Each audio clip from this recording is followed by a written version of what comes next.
Hello everyone, आज हम लेके आए हैं वर्कआउट सीरीज पार्ट 2।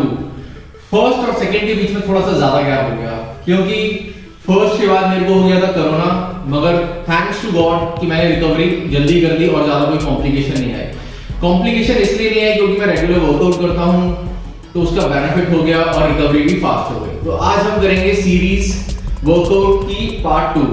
इसमें हम वर्कआउट करेंगे बैक एंड बाइसेप्स का। बैक में हम स्टार्ट करेंगे डेडलिफ्ट से। ये जितना मेरा सेटअप है ये मैंने अपने घर पे यूज किया हुआ है, तो मैं लॉकडाउन में भी यहाँ पे वर्कआउट कर लेता हूँ और एक छोटा सा इकोनॉमिकल सेटअप है ये। इसमें मैं सारी एक्सरसाइजेस बहुत आराम से और वैरायटी के साथ कर लेता हूँ। आज जो हम करने जा रहे हैं बारबल के साथ करेंगे पहली एक्सरसाइज और इसमें डेडलिफ्ट यूज करेंगे हम पहला वर्कआउट। तो डेडलिफ्ट के लिए आपने ध्यान रखना है कि जो आपकी बॉडी है वो बारबल के बहुत क्लोज हो, बिल्कुल क्लोज। और वर्कआउट करते हुए जब भी इंजरीज होती हैं तो ड्यूरिंग द रेपिटेशंस नहीं होती, जब आप वो एक सेट लगा रहे होते हैं। मोस्टली इंजरीज होती हैं जब आप वेट लिफ्ट करते हैं पहले में, जब भी आप पहला सेट के लिए अपना लिफ्ट करते हैं और जब लास्ट में वर्कआउट करके एक्सरसाइज करके सेट खत्म करने के बाद जब आप वेट नीचे रखते हैं, क्योंकि उस टाइम पे हम अपनी फॉर्म को निग्लेक्ट करते हैं, ध्यान नहीं देते हैं बिल्कुल भी कि फॉर्म रखने की और उठाने की क्या होनी चाहिए। जब भी आपने वेट लिफ्ट करना है फ्लोर से तो ध्यान रखना है कि आप बिल्कुल वेट के क्लोज हो और बैक स्ट्रेट रहे। तो इसमें दो तरीके की ग्रिप्स होती हैं, एक ही आपकी सिंगल ये ग्रिप है जो प्रोन ग्रिप है और एक सुपाइन एंड प्रोन जो कि डेड ग्रिप मानी जाती है।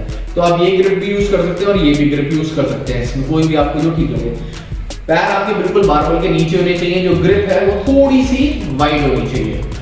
तो मैं ये ग्रिप यूज करूंगा और बैक को बिल्कुल रखूंगा स्ट्रेट। नेक रहनी चाहिए न्यूट्रल, बिल्कुल सामने देखना है। आपकी आईज कॉन्टैक्ट के बिल्कुल एकदम सामने नीचे।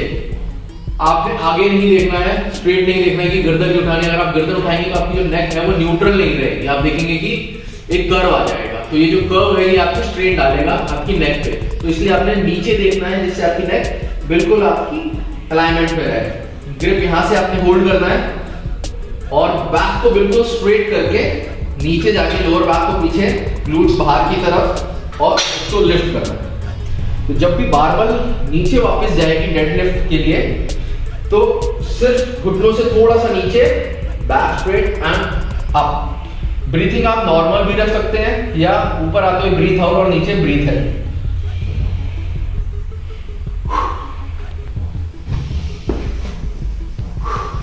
नीचे सिर्फ आपने इतना ही लेके जाना है कि मिड ऑफ द शरीर तक और बॉडी के बिल्कुल क्लोज। इसके आप करेंगे 3 सेट 10 से 15 रेपिटेशन। पहला सेट 15 का और उसके बाद अगर आप वेट इंक्रीज कर सकते हैं तो 12 और 10। इसकी वेरिएशन के लिए अगर आपके पास बारबल नहीं है तो आप डंबल्स भी यूज कर सकते हैं। मैं आपको दिखाता हूं कि यही सेम चीज डंबल के साथ आप कैसे परफॉर्म कर सकते हैं। सेम एक्सरसाइज आगे की तरफ रखेंगे, जो पैरों की विड्थ है वो थोड़ा सा शोल्डर के बाहर को आउटवर्ड्स और उतना ही नीचे, डंबल्स बॉडी के पास और स्ट्रेट अप, ग्लूट्स पीछे एंड स्ट्रेट अप।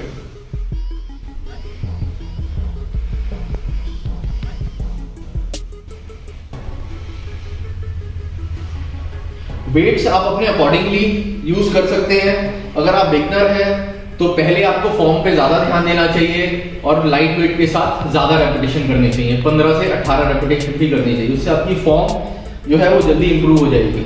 और धीरे धीरे ग्रेजुअली वेट इंक्रीज करना चाहिए क्योंकि फॉर्म सबसे इंपॉर्टेंट चीज है। अगर आप इनिशियली फॉर्म को आप करेक्ट कर लोगे तो आगे कभी भी दिक्कत नहीं आएगी। अगर आपने फॉर्म गलत फॉलो करी तो आगे आके जब आप वेट ज्यादा लिफ्ट करने लगे होगे तो उस टाइम पे इंजरीज के चांसेस भी बढ़ जाएंगे और फॉर्म को करेक्ट करना भी मुश्किल हो जाएगा। तो अब हम चलते हैं सेकंड एक्सरसाइज के लिए। तो सेकंड एक्सरसाइज हम करेंगे बेंट ओवर बारबल रो। इसमें भी सेम सुपाइन ग्रिप या प्रोन ग्रिप आप कोई भी यूज कर सकते हैं। तो मैं इसमें ये ग्रिप यूज करूंगा, प्रोन ग्रिप। और लिफ्ट करने का तरीका बिल्कुल सेम रहेगा, शोल्डर विड्थ अपार्ट, फीट जो है।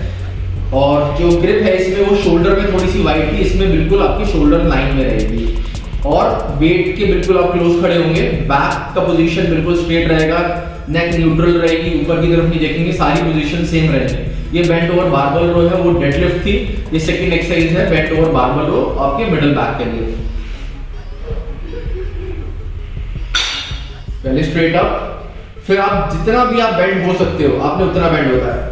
हर किसी की जो बैक की जो फ्लेक्सिबिलिटी है उसके अकॉर्डिंगली ही वो अपने आप को अलाउ कर पाता है कि कितना नीचे जाना है। तो मेरी पोजीशन ये है नीचे जाने की।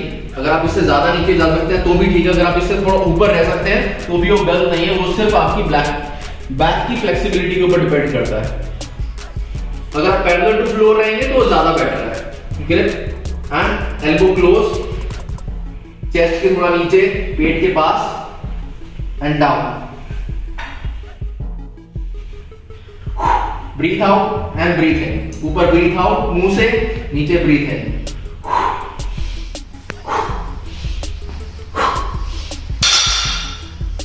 इस वेरिएशन में भी आप चेंज करने के लिए डंबल्स को यूज कर सकते हैं और वेट मॉडरेट रखेंगे, जिसमें आप अपनी फॉर्म को पहले प्रायोरिटी देंगे, फॉर्म सही होनी चाहिए, और वेट को आप बाद में इंक्रीज करेंगे जब आपकी फॉर्म अच्छी हो जाएगी। अब इसमें मैं आपको दिखाता हूं डंबल्स को कैसे यूज कर सकते हैं। Same position, shoulder with apart, dumbbells थोड़े से साइड पे रहेंगे एंड क्लोज वर्क।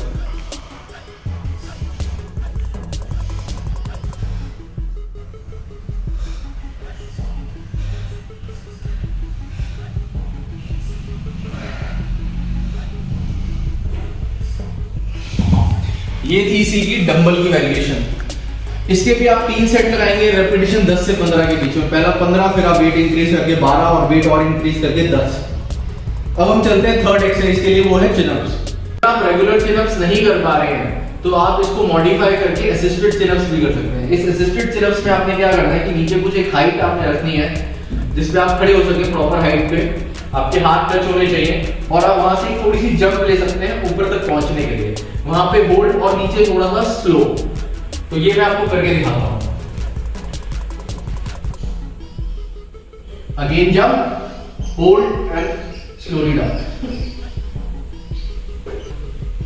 तो आप इन चिनअप्स को अपने रेगुलर चिनअप से इनिशियली रिप्लेस कर सकते हैं और आपको ये स्ट्रेंथ देगा कि आप चिनअप्स कैसे अपने इंप्रूव कर पाएंगे। धीरे धीरे आपकी रेपिटेशन इसमें इंप्रूव हो जाएंगे और फिर उसके बाद आप इस स्टूल को या नीचे जो सपोर्टिंग आपने जंप करने के लिए रखा है उसको हटा दो।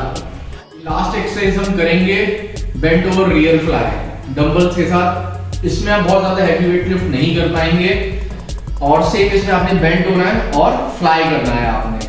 और ये आपके पोस्टीरियर डेल्टॉइड के लिए भी यूज होते हैं और आपके बैक मसल्स के लिए। तो हम ये बैक के साथ इसको यूज करेंगे।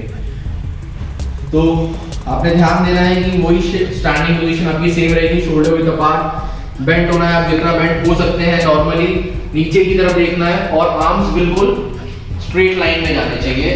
ये पोजीशन गलत है जो आप देख रहे हैं डंबल कि आपके जो एल्बोज हैं वो अलग है, रिस्ट का पॉइंट अलग है और शोल्डर लाइन ये बिल्कुल स्ट्रेट लाइन पे रहने चाहिए। हल्का सा एल्बो बेंट और थोड़ा आगे की तरफ आपने ध्यान देना है कि आपके कानों की तरफ जाए, इस लाइन में जाए। तो इसकी राइट पोजीशन है वेट के साथ ये।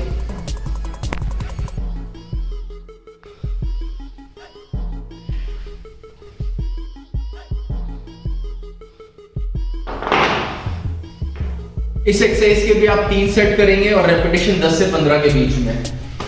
और ये हमारी लास्ट एक्सरसाइज थी बैक वर्कआउट की। अब इसके बाद हम करेंगे बाइसेप्स कर्ल, डंबल कर्ल और बारबल कर्ल। आप दोनों में से कुछ भी आप चूज कर सकते हैं। अगर आपके पास बारबल है तो बारबल कर्ल, अगर डंबल्स है तो डंबल कर्ल। लास्ट एक्सरसाइज हम करेंगे बैक के साथ विद बाइसेप्स। एक ही बाइसेप्स का वर्कआउट करेंगे जो कि सफिशिएंट है बैक के साथ। तो बाइसेप्स कर्ल, डंबल कर्ल।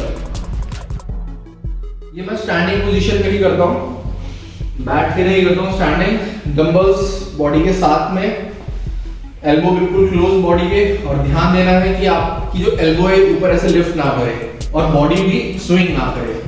तो बिल्कुल स्टेबल रह के, कोर टाइट और बॉडी स्विंग नहीं होनी चाहिए और एल्बो साइड पे।